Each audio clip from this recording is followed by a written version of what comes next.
Hello, I'd like to welcome back to Ziggurat, where today we are challenging ourselves with Jules the Harlequin. Jules,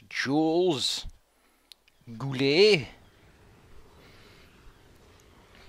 We start off with a weapon. Yay. Why doesn't he move the gun to the center of the screen for an obnoxious zoom in? How can I enjoy my weapon porn like this?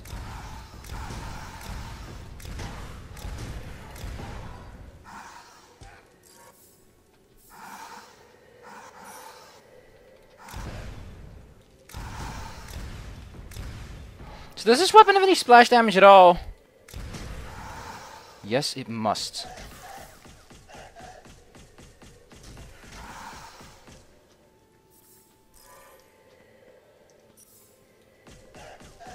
Not a great starter room, though. Would have preferred a different one.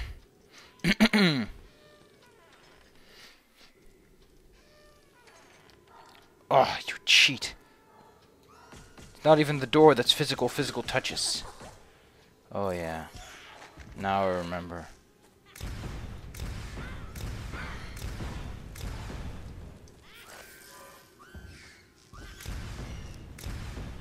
Yeah, splash damage on this weapon, not so great. But on the other hand, it makes it a lot more usable in close quarters.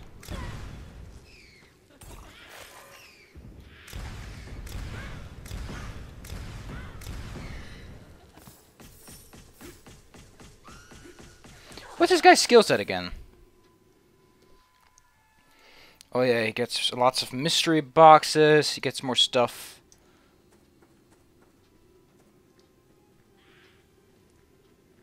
Yeah, I've noticed that haste is a lot more powerful than I remember it being. But that might be because I never really did anything practical with his haste ability. Oh look! It isn't a secret doorway. So why does your magic wand use multiple magic points? I assume. Oh well, sweet! That's exactly what this guy needs. We've already seen in that game.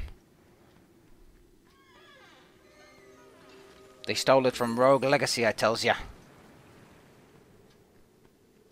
Nothing is nicer than seeing the sky, the filters in the sky change to accommodate a whole new world.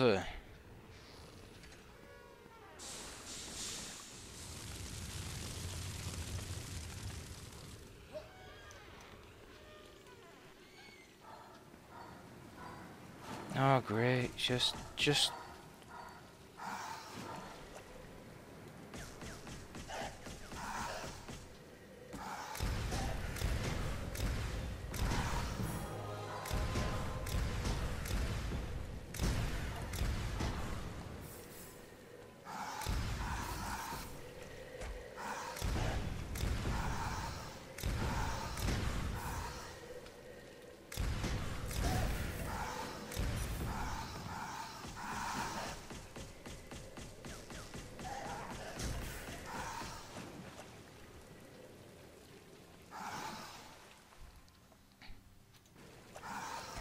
actually, getting saved from mortal hit might have been the better option with this guy.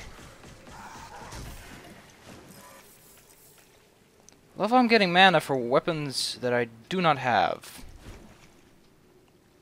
Always a joyous occasion.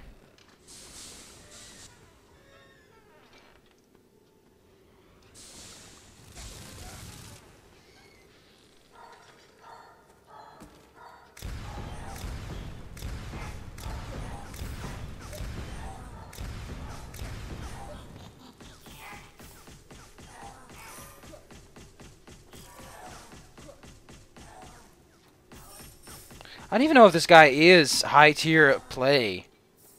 Because the movement that he has isn't amazing. It's not gonna rock your socks off, is what I'm trying to say. And together with his low health count and the fact that you're probably gonna get hit a couple of times, I don't see Jules being the best of the best. I mean, people do things with Kraz very easily. Because the benefit of Kraz should be quite obvious, by the way.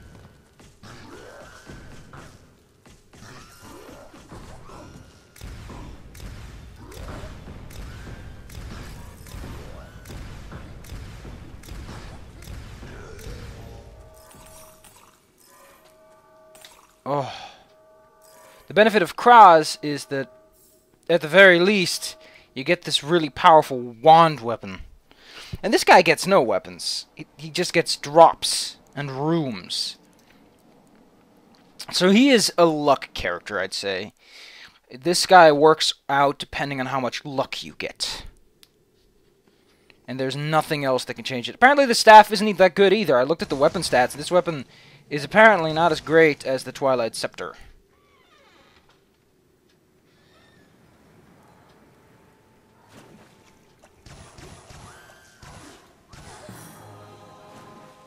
That's all I wanted. Oh, that'd be great. Considering that I have little health. Is it a relative health recovery or an absolute?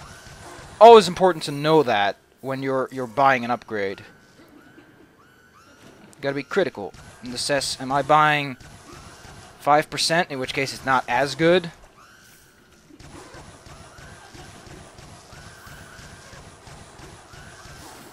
Or am I buying a long and prosperous 20 health? I guess relative would be the smarter option, since absolute would always make it I guess absolute would mean that everyone benefits, but relative means that really high health builds essentially can tank much more than would be fun for the game's mechanics to allow. Golly wee. Gee willikers, Batman. Game design isn't as easy as it seems.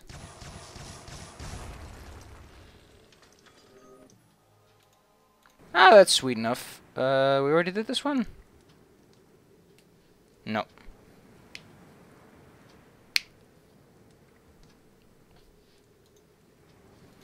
You know, I'm starting to notice a pattern. Well, that actually isn't that bad, because a lot of people that start out making games, they copy existing games, and then they learn, wait, this is why that game worked so well. And it's exactly why my game is absolute ass. And then you learn things about game design. It's impossible for you to churn out a very good game on your first go unless you spend years working and testing it. Odds are, as a beginning game developer, you don't really give that much of a fuck. And maybe you just need money to keep going. So hey, it's alright. Don't worry your pretty little face about it. I'm A-okay.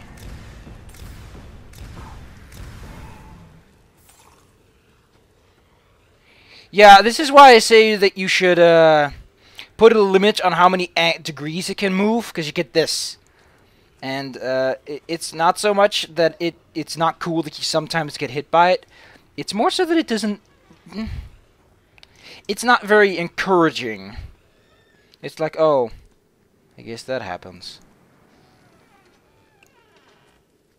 Boss room, but I possess no keys.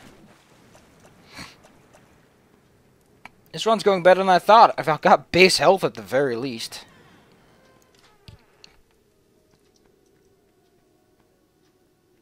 Oh. What? Oh, this is one of those trial rooms! Can I just cheese it? No, you can't, because this is a plith and it is a joke.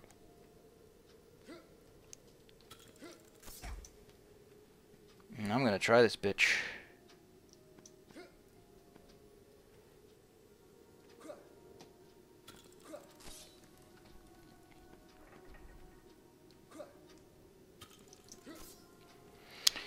I'm gonna get this gosh darn chest. Am I at the center, or can I just try and sprint it out? I do like, though, that haste is probably only really useful here. It does add to the character, though, that you have this thing where haste is somewhat beneficial. And his trick is that he's a thief, that he steals things.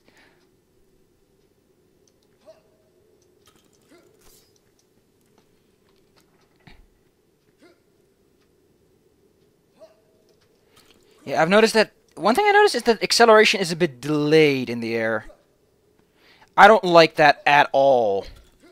Just for one reason, and it... Wow, what just happened? And why did I lose 30 health when normally you lose like a couple? Wow. My point is quite simple, is that delayed air acceleration tends to to futz you up. Because then you have to compensate a lot at the end. You have to really sort of... It's the Castlevania principle, essentially in reverse. In Castlevania, you're stuck with your jump. You accelerate and you're done. The inverse is that you have to basically plan around your own inabilities. And while with Castlevania, that worked perfectly fine because you knew exactly what your jump was going to be like. This is really not first-person platforming. Did they watch Yahtzee's review on, what was it called again? Rise of the Triads? You do know that Yahtzee pretty much points out that this is bullshit in a first-person shooter game. The reason's quite simple. First-person shooters aren't made for jumping mechanics. Oh, wow, cool. I get a diff pact anyway. The mechanics don't lend themselves to it very well, because I don't know where my feet are. Spatial awareness is a skill, yes. It's something that a lot of people tend to have, but... if I can't see my feetsies and my jumps are kind of wibbly-wobbly, it makes it feel less fair than it might be. Like, I'm not saying it's specifically fair or unfair. I'm saying it feels less fair when... the mechanics aren't what they usually tend to be. And not in a Dark Souls, it's not the way you're used to kind of thing, but in a... this is not something that most humans can easily wrap their head around. You jump. Jump. Just take a sprint and jump. And tell me that you randomly accelerate in midair without skydiving. You can't skydive. That's cheating. Then again, we are in the Ziggurat. This place has the capacity to spawn 8 million goons in one spatial place. Let's see what I got. Warlock. Go with that. I don't need healing right now. You know, saving level ups would be a good, neat thing if there was any major benefit to it. Here's the problem, though. You don't know what your level up is, so you don't know what instant you're going to get, so you don't have any reason to save up. If you were to get the secret... yeah, we got the secret room. Golly, I'm just nitpicking on this game constantly. Can't stop myself anymore. I have to keep complaining about why this game could be better. And even then, it's mostly just my opinion on how the game could be better. While there are a lot of good arguments to be made for the things I say, it's still a game. You're still free to do whatever the hell suits your... okay, right. And now we get stuck in between two ice grinders.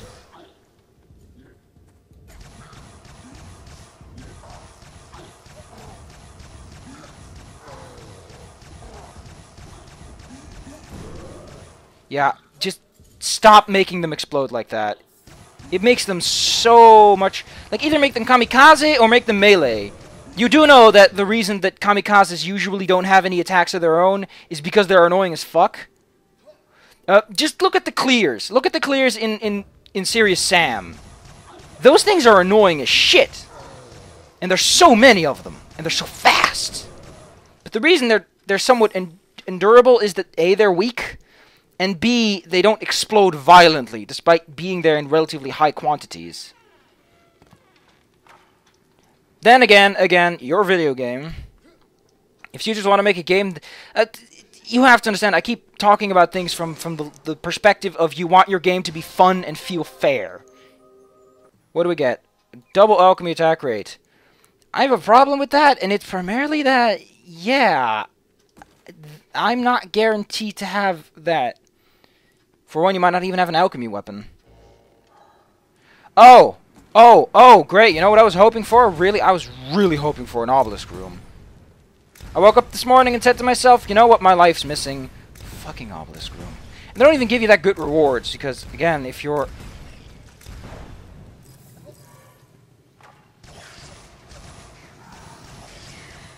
I really hate that blur effect. Only because it makes me slightly nauseous.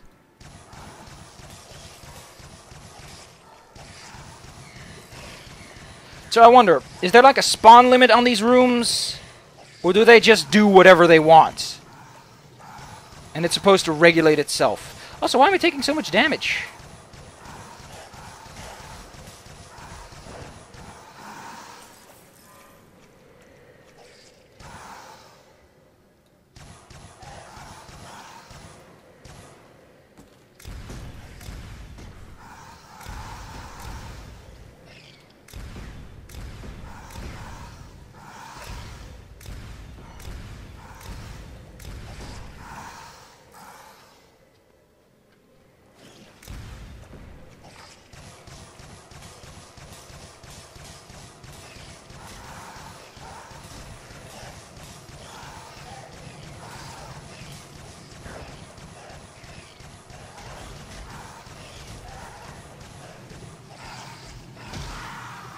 I don't even know. But I'm honestly starting to get annoyed at this game. More than I'm starting to enjoy it. This game has a lot of just throw more stuff at you mechanics in it, then let's make it interesting. Other than the demon, who I feel is just downright cheap, they're all workable in properly sized quantities. Even the fucking spores with their homing attack, even the stupid fire bullshit who get a flamethrower that burns you to crisp, or they shoot homing rockets. Good. You basically just mixed a revenant with a fucking succubus. Or mancubus. Jump down a cliff. There's a reason those were separate enemies. This game has just toss everything and then put lots of it. And you can see, the Lost Soul guys, they work, they're fine. You got the little jumpy guys, they're interesting, got the carrots, they work. Then the shaman starts becoming, they're pinching the line, they're workable. But, the homing attack and the constant summoning, they're a bit Revenant-esque, maybe. They're pain elementals in that way, but they're pain elementals with a little too much Revenant in them. Temporary invincibility, really? Still didn't get to use any amulets.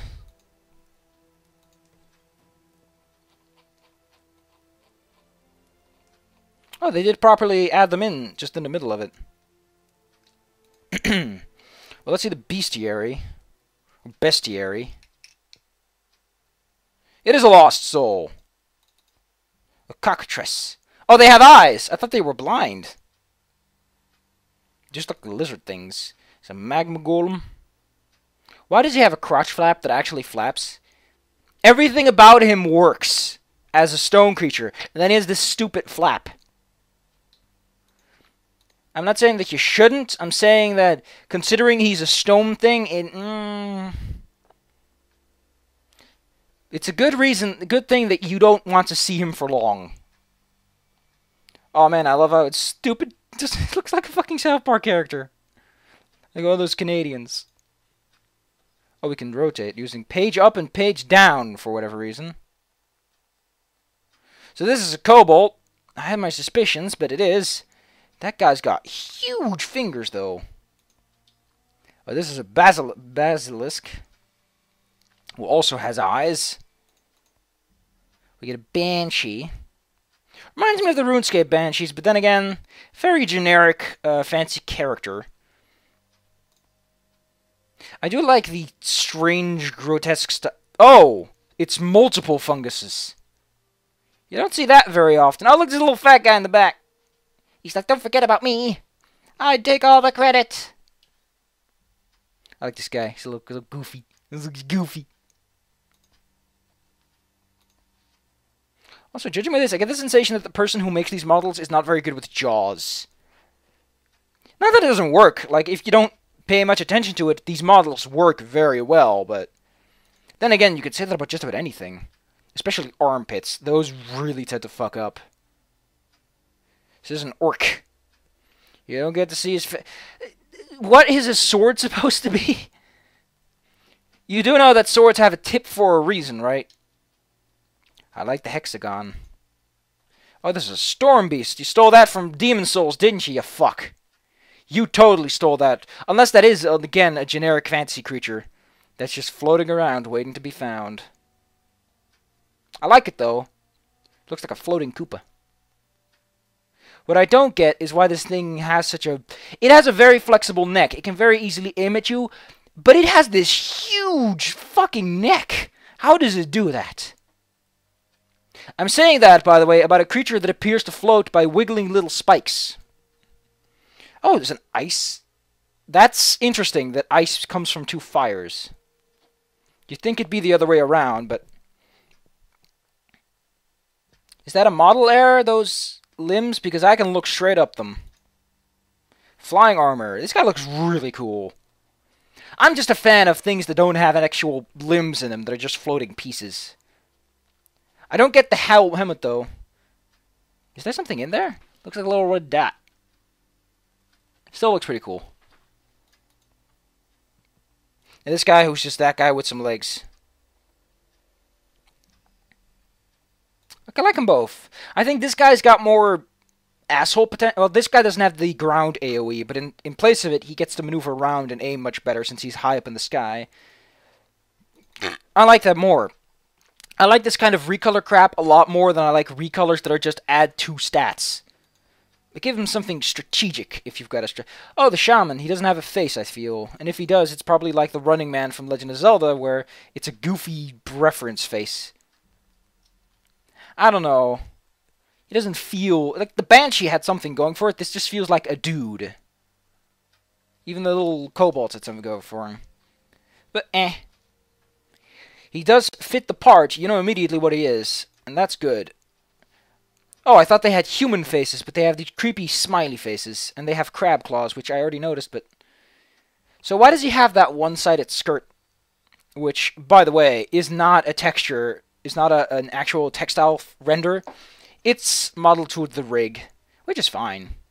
One thing I've noticed is that a lot of these things appear to have their own sort of stance. And that's something you don't see. I don't think that even Dark Souls 2 didn't do that all that much. Is that they all have their own little, this is how I stand, this is how I move thing. Oh, this is a salamander, despite...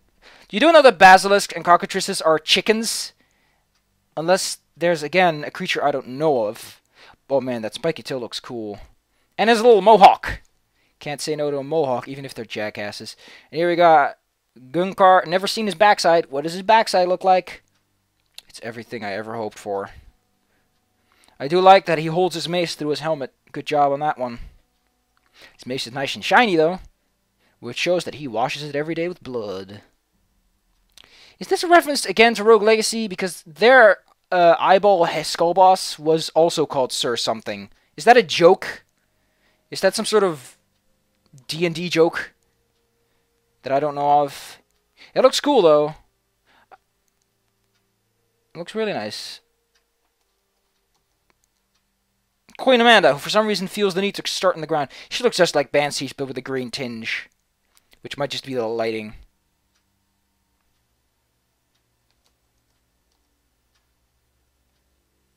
We got Bollicle.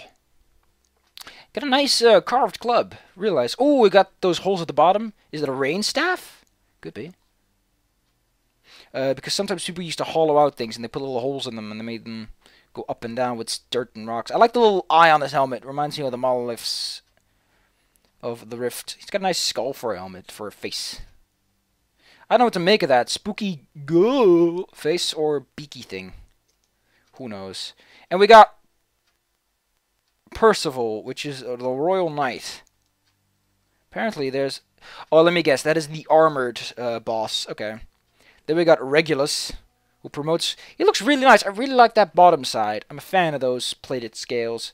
What I don't like is that he has a horn, that he has those weird Viking horns for some reason. The front horns are fine. The back horns feel a little too much. I do like that weird scorpion tail, because it just looks so awkward. He could stab you and he could club you. We got Adam. I don't know. At least he doesn't have a stone flap, it seems. And I do like this concept of like the first golem, the primordial golem. That looks super fucked up. Ignis, the firemonger, who doesn't match up with the storm beasts at all because the storm beasts are lightning. So I don't get it. But he looks very much the same, other than a couple of added props. But he works. He's big. He's scary. And then we got Bastion, who has a very nice name for someone who is probably big and meany. We got Examiner, Celephus, Judger, Executioner. Oh yeah, I've already seen this one. But I didn't get to beat him. And ever since, it's been downhill. As if I've been cursed.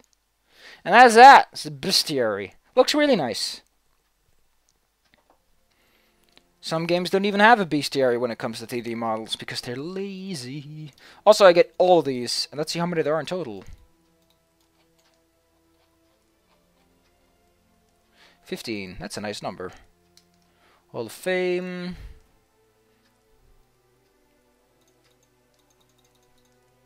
Oh wow, you can just find out what they are. Great. Well, I hope I don't take it too personal, but something about me compels me to complain, and the reason I think that is is Shadow Warrior Classic Redux and Duke Nukem 3D. Those games are Doom-like, but they fuck up the formula in a way that doesn't effectively work, and lots of little things are put in to compensate. So far, this game feels like it tries really hard to make it annoyingly difficult. It's not the level of, like, let's put 2 cyber demons at the beginning of the level, fuck you, go die. It's more of that, I don't know how to make things harder from a strategic gameplay point of view, so I'm just going to crank up the numbers. I'm not kidding. Play a roguelike. This never happens. Because they know the good way to do it is to have an enemy that's dangerous and interesting. Yeah, but that kind of means more assets and a lot of work. And a lot of testing, and a lot of balancing. This is a nice intro. It's like, look at this place. Someone's been through this place. Look at how nice this brazier looks, or the brazier. That's not real. Enemies don't spawn preemptively. Also, they don't glow. They're probably some... No. Oh, they're commons.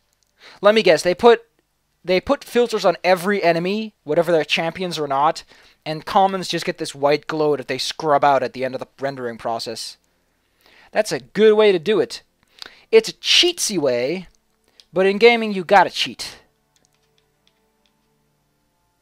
No, it's not that, because these guys aren't glowing. They look only mildly disinterested in one another, though. I like how the camera just narrowly avoids going outside the map boundaries and showing us that there's no backside to any of these things. It's like, oh no, they'll see! They'll see the culling! No, they won't see the culling. They'll see the fact the textures are only...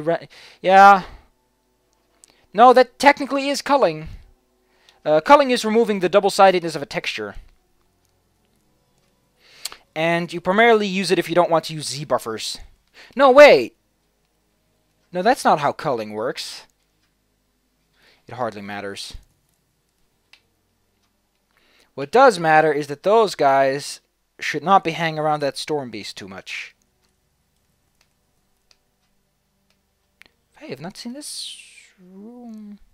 Or maybe I never paid attention. Anyway.